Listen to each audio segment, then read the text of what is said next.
Hi, ഞാൻ Priyanka. Welcome to my channel. അപ്പോൾ ഇന്നത്തെ വീഡിയോ കുട്ടികൾക്ക് വേണ്ടിയിട്ടുള്ള ഒരു ആക്ടിവിറ്റി തന്നെയാണ്. കുറച്ച് മുതിർന്ന കുട്ടികൾക്കായിരിക്കും കുറച്ചും കൂടി നല്ലത്. ചെറിയ കുട്ടികളെ വെച്ച് ചെയ്യാം, പക്ഷെ നമ്മളൊക്കെ ചെയ്ത് കൊടുക്കേണ്ടതായിട്ട് വരും. പക്ഷെ നല്ല ഇൻട്രസ്റ്റിംഗ് ആയിട്ടുള്ളൊരു എക്സ്പെരിമെൻ്റ് ആണ് ഇത്. വെള്ളം എങ്ങനെയാണ് മൂവ് ചെയ്യണത് എന്നുള്ള ഈ ഒരു എക്സ്പെരിമെൻറ്റിന് വേണ്ടിയിട്ട് 7 പ്ലെയിൻ ആയിട്ടുള്ള പ്ലാസ്റ്റിക് കപ്പാണ് ഞാൻ എടുത്തേക്കുന്നത്. ഈ ആദ്യത്തെ കപ്പില്, മൂന്നാമത്തെ കപ്പില്, പിന്നെ 5ാമത്തെ കപ്പില്, 7ാമത്തെ കപ്പില് വെള്ളം നിറച്ചിട്ടുണ്ട്. അത് ഇപ്പോൾ ഇതൊരു ഇത്രയ്ക്കും വലിയൊരു കപ്പില് ഞാൻ ഈ 3/4 ഭാഗത്തോളം വെള്ളം ഒഴിച്ചിട്ടുണ്ട് കേട്ടോ. അതായത് ഈ ഒരു മാർക്കിങ് വരെയാണ് ഞാൻ ഇതിൻ്റെ വെള്ളം ഒഴിച്ചേക്കുന്നത്. പിന്നെ ഈ കപ്പുകളൊക്കെ ശ്രദ്ധിക്കേണ്ടത് അടുപ്പിച്ചടുപ്പിച്ച് വേണം വെക്കാൻ വേണ്ടിയിട്ട്. അത് വളരെ ഇമ്പോർട്ടൻ്റ് ആണ്, അടുപ്പിച്ച് വെക്കണം എന്നുള്ളത്. ഇനി വേണ്ടത് പെയിന്റ് ആണ്.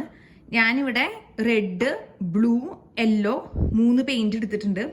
വേണമെങ്കിൽ ഡിഫറെൻ്റ് ആയിട്ടുള്ള പെയിന്റ്സ് എടുക്കാം, അത് ഓരോരുത്തരുടെ നമുക്ക് ട്രൈ ചെയ്ത് നോക്കാം. പക്ഷെ ആദ്യമായിട്ട് നമുക്കിപ്പോൾ റെഡും ബ്ലൂവും യെല്ലോയും എടുക്കാം. വാട്ടർ സൊല്യൂബിൾ ആയിട്ടുള്ള പെയിന്റ് വേണം, അതായത് വെള്ളത്തിൽ അലിയണ പെയിന്റ് വേണം നമ്മൾ എടുക്കാൻ വേണ്ടിയിട്ട്. അത് പ്രത്യേകം ശ്രദ്ധിക്കണം. ഇത് ഫുഡ് കളറിംഗ് ആണ് ഞാൻ എടുത്തേക്കുന്നത്. മറ്റേ പെയിന്റ്, കുട്ടികളുടെ പെയിന്റ് ഒക്കെ ഞാൻ വെള്ളത്തിലിട്ട് നോക്കിയിട്ട് അത് കുറേ സമയത്തിന് ശേഷമാണ് ഇത് അലിയണത്. അപ്പോൾ വാട്ടറിൽ അങ്ങനെ വേണമെങ്കിൽ കുറച്ച് സമയം കഴിഞ്ഞിട്ട് എല്ലാം അലിഞ്ഞതിന് ശേഷം നോക്കാം. പക്ഷെ എനിക്കത് നല്ലതായിട്ട് ഐഡിയ ആയിട്ട് തോന്നിക്കുന്നില്ല, വെറുതെ വേസ്റ്റ് ഓഫ് ടൈം ആണ്. അപ്പം ഫസ്റ്റ്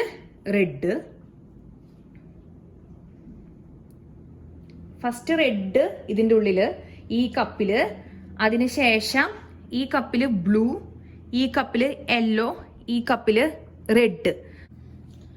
ആദ്യത്തേല് റെഡ്, ബ്ലൂ, യെല്ലോ, വീണ്ടും റെഡ്, അങ്ങനെ ഇതൊക്കെ എംപ്റ്റി ആട്ടാ, ഇതിലൊന്നും വെള്ളമില്ല. ഇത് അടുപ്പിച്ച് വെക്കണം, പ്രത്യേകം ശ്രദ്ധിക്കണം.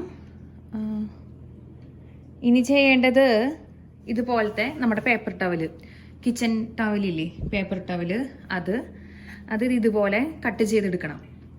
ഇതിപ്പോൾ ഇതൊരു ഷീറ്റല്ലേ, അതിനെ ഇങ്ങനെ വീണ്ടും മടക്കാം, എന്നിട്ട് കട്ട് ചെയ്തെടുക്കാം. ഇങ്ങനെ കട്ട് ചെയ്തെടുക്കാം. അങ്ങനെ എടുത്തേക്കെന്താണ് ഇത്. ഇനി എന്തൊട്ട് ചെയ്യേണ്ടതെന്ന് വെച്ച് കഴിഞ്ഞ് കഴിഞ്ഞാൽ ഇത് കറക്റ്റായിട്ട് ഇങ്ങനെ ഹാഫായിട്ട് ഇത് ഫോൾഡ് ചെയ്യാം. ഒരു വി ഷേപ്പ്, ഈ അറ്റം ഇങ്ങനെ തിരിങ്ങനെയായിട്ട് നിൽക്കണം കേട്ടോ. എന്നിട്ട് ഇതിപ്പോൾ ഇത് ഞാൻ വയ്ക്കാം ഇങ്ങനെ.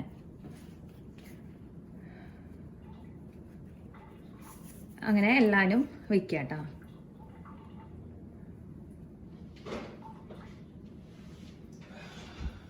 എല്ലാം ഞാൻ സെറ്റ് ചെയ്ത് വെച്ചിട്ടുണ്ട്. ഈ ശ്രദ്ധിക്കേണ്ട ഒരു കാര്യം, ഇതെപ്പോഴും ഇങ്ങനെ ഒരു വി ഷേപ്പിൽ വേണം. ഈ അറ്റം എപ്പോഴും ഇത്തിരി ഇങ്ങനെ നിൽക്കണം. പിന്നെ ഈ നമ്മൾ 2 പീസുകൾ തമ്മിലാണല്ലോ പേപ്പർ ടവൽസ്, അതെപ്പോഴും ഓവർലാപ്പ് ചെയ്തിരിക്കണം. ഒരെണ്ണത്തിൻ്റെ മേലെയായിട്ട് ഒരെണ്ണം. ഇതൊരു 12 മണിക്കൂർ എടുക്കും കറക്റ്റായിട്ട് എല്ലാത്തിലും വെള്ളം നിറഞ്ഞ് ഓരോ ഡിഫറെൻറ്റ് കളേഴ്സ് കിട്ടാൻ വേണ്ടിയിട്ട്. പക്ഷെ നമുക്കൊന്ന് സ്പീഡപ്പ് ചെയ്യാം. എങ്ങനെ വെച്ച് കഴിഞ്ഞാൽ ഈ പേപ്പറിനെ ഒന്ന് ചെറുതായിട്ടൊന്ന് സാധാ വെള്ളം ഉപയോഗിച്ചിട്ടൊന്ന് വെറ്റ് ചെയ്ത് കൊടുക്കാം. അല്ലെങ്കിൽ ആദ്യം തന്നെ വെറ്റ് ചെയ്തിട്ടുള്ള പേപ്പർ ടവൽ നമ്മൾ ഇതിൽ ഉപയോഗിച്ചാൽ മതി. അപ്പം അങ്ങനെയാണെങ്കിൽ പെട്ടെന്ന് ഇത് കിട്ടും. ചെറുതായിട്ടൊന്ന് വെറ്റ് ചെയ്ത് കൊടുത്താൽ മതി കേട്ടോ.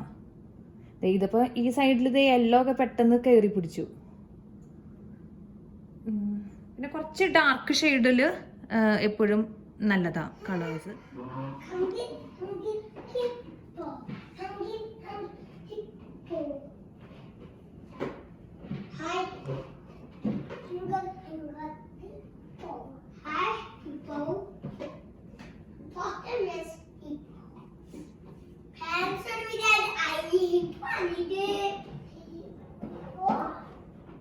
പന്ത്രണ്ട് മണിക്കൂർ കഴിഞ്ഞു നമ്മളിതിങ്ങനെ സെറ്റ് ചെയ്ത് വെച്ചിട്ട്.